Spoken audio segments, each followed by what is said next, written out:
Thanks, Luna. Um, well, as Luna said, my name's Felix, and I'm a member of the Revolutionary Communist Group. And last month, my comrade Chi and I took part in the Nuestra America Convoy, taking medicines and other vital equipment to Cuba.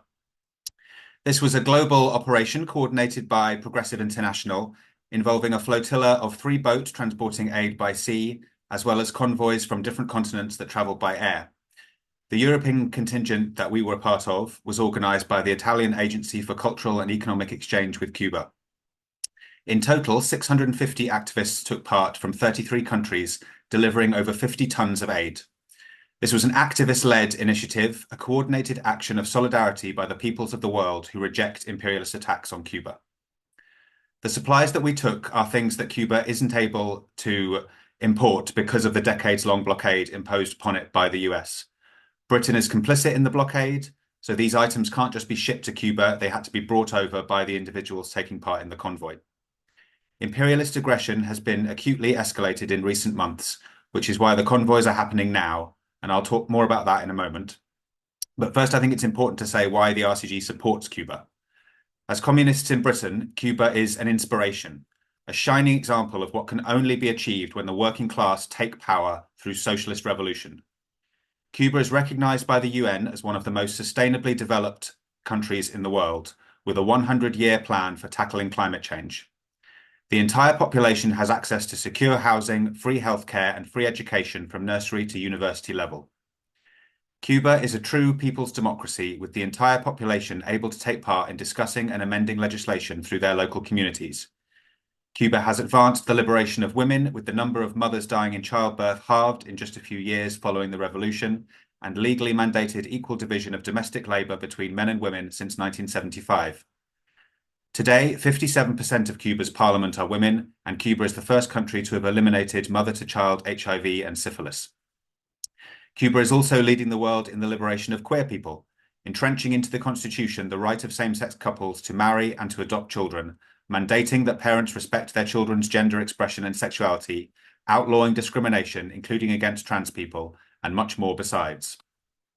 But as well as the gains that the revolution has won for the people of Cuba, it has also brought great gains for the working class internationally.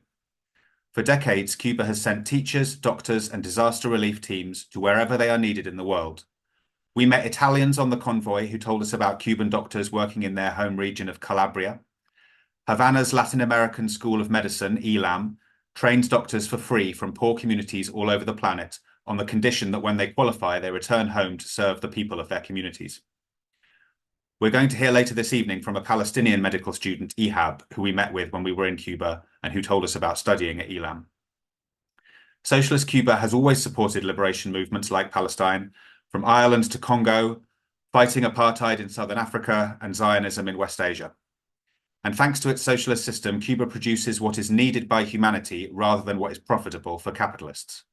We visited the Center for Genetic Engineering and Biotechnology, CIGB, which generates new medicines that working class people in countries like the US and Britain that refuse to trade with Cuba are denied access to. But since the ramping up of the blockade, it is all but impossible for CIGB to produce new stocks with which to supply even the countries that do trade with Cuba. And there is increasing pressure from the US on countries not to trade with Cuba or face sanctions. This example makes clear how the blockade and all imperialist aggression against Cuba are not just attacks on Cuba, but attacks on the global working class. On 29th of January this year, Trump signed an executive order threatening increased sanctions against any country that supplies oil to Cuba, with the explicit intention of making life unlivable for the people of the island. As well as this intensification of the blockade, the US has made open threats of military attacks against the island, with Trump saying he will take Cuba and telling the Cuban government to make a deal before it's too late. The bombing of Venezuela earlier this year and the kidnapping of President Nicolas Maduro and first combatant Celia Flores serve as a warning for what the US could attempt against Cuba. While we were there, we saw the impacts of the genocidal escalation of the blockade. We experienced one of the nationwide blackouts that are the result of the lack of oil. Localized blackouts are a daily occurrence. At the Boras Marfan Pediatric Hospital, the doctors told us that they often can't risk beginning an operation that will take several hours, because if a blackout occurs mid-procedure, it will mean certain death for the patient. Medical staff have to be ready at all times to perform manual ventilation on patients, as blackouts can mean the instant failure of all ventilators in a hospital. We saw rubbish piled high in the streets as there is no fuel for collection trucks. We visited a residential school for children with physical disabilities who, because of the fuel shortage, are only able to return to their homes once every 2 months instead of once a month as previously. Food is scarce due to the blockade on imports and the lack of oil for powering agricultural and factory machinery. The intensification of the blockade now is placing the gains of the revolution at risk. Cuba has done so much for the working class of the world that it is incumbent upon us to honor that solidarity in kind. The relationship between Cuba and the global working class is not a quid pro quo situation, but a collective struggle of international progressive forces against global imperialism. Britain's banks block transactions to Cuba. Its military collaborates in the hijacking of Venezuelan oil tankers bound for Cuba, and its media, the BBC and The Guardian included, spout imperialist lies about Cuba being a dictatorship and never mention the blockade as the reason for shortages on the island.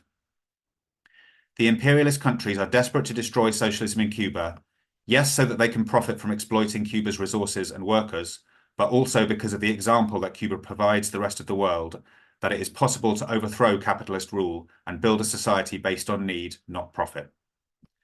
Socialist Cuba remains an inspiration. As well as witnessing the hardships caused by the blockade, we witness the ways in which the Cuban people are continuing to overcome these hardships. They are turbocharging their drive toward developing alternative energy sources to break the dependency on oil imports. Everywhere we went, we heard the refrain, "They can't blockade the sun." Cuba has increased its use of solar power from 5.8% of total energy production to 20% in the last year, and the convoy delivered hundreds of solar panels to support this effort. Cuba is ramping up its domestic production of food and medicine to mitigate the effects of the blockade. Unlike capitalist states, which slash public services in times of crisis, socialist Cuba continues to prioritize the most essential services, ensuring that hospitals and schools have backup generators to kick in during the blackouts. When the convoy was welcomed by President Miguel Díaz-Canel, he told us that the Cuban people are willing to die to defend their revolution, that they would prefer to die than live on their knees. And we witnessed this resolute spirit firsthand. In defiance of the blackouts, we saw impromptu dance parties being held on the pitch-black night streets with the aid of portable light-up sound systems. And everywhere we went, the reaction of the vast majority of people to the convoy was overwhelmingly positive.